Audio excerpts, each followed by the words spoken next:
ലോക്സഭാ തെരഞ്ഞെടുപ്പിൽ പ്രതിപക്ഷ മുന്നേറ്റത്തിന് വഴിയൊരുക്കിയതിൽ അവിസ്മരണീയമാണ്. ജനാധിപത്യവും ജീവനോപാധികളും സംരക്ഷിക്കാൻ വിവിധ മേഖലകളിൽ അലയടിച്ച പ്രക്ഷോഭങ്ങൾ. വിദ്യാർത്ഥികൾ, തൊഴിലാളികൾ, കർഷകർ, ആദിവാസികൾ, സ്ത്രീകൾ എന്നീ വിഭാഗങ്ങളുടെ ഉജ്ജ്വല സമരപരമ്പര കഴിഞ്ഞ 10 വർഷം ഉയർന്നു വന്നു. ഇതിനെല്ലാം ചാലകശക്തിയായി പ്രവർത്തിച്ചത് ഇടതുപക്ഷം. ഒന്നാം മോദി സർക്കാരിൻ്റെ കാലം മുതൽ JNU അടക്കമുള്ള പ്രമുഖ വിദ്യാഭ്യാസ സ്ഥാപനങ്ങളിൽ ഏകാധിപത്യ വാഴ്ചയ്ക്കെതിരെ വിദ്യാർത്ഥി പ്രതിഷേധം രൂപമെടുത്തു.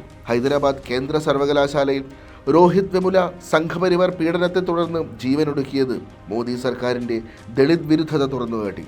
ക്യാമ്പസുകളിലും പൊതുവേദികളിലും ഇതിനെതിരെ രോഷം അലയടിച്ചു. കോർപ്പറേറ്റുകളുടെ സമ്മർദ്ദത്തിന് വഴങ്ങി മോദി സർക്കാർ 2014 ഡിസംബർ 31 അർദ്ധരാത്രി ഇറക്കിയ ഭൂമി ഏറ്റെടുക്കൽ നിയമ ഭേദഗതി ഓർഡിനൻസിനെതിരെ രാജ്യവ്യാപകമായി പ്രക്ഷോഭം ഉയർന്നു. കർഷക ജനകീയ സംഘടനകളുടെ കൂട്ടായ്മയായ ഭൂമി അധികാർ ആന്തോളൻ എന്ന പ്രസ്ഥാനത്തിൻ്റെ പിറവിക്കും ഈ പ്രക്ഷോഭം വഴിയൊരുക്കി. ഇതോടെ കേന്ദ്രത്തിന് പിൻവാങ്ങേണ്ടി വന്നു.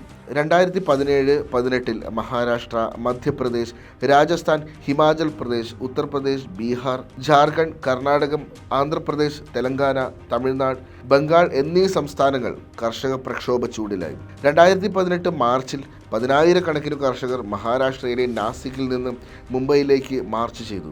അഖിലേന്ത്യാ കിസാൻ സഭയും CPIM-ഉം നേതൃത്വം നൽകിയ പ്രക്ഷോഭങ്ങൾ രാഷ്ട്രീയ ചർച്ചകളെ മാറ്റിമറിച്ചു.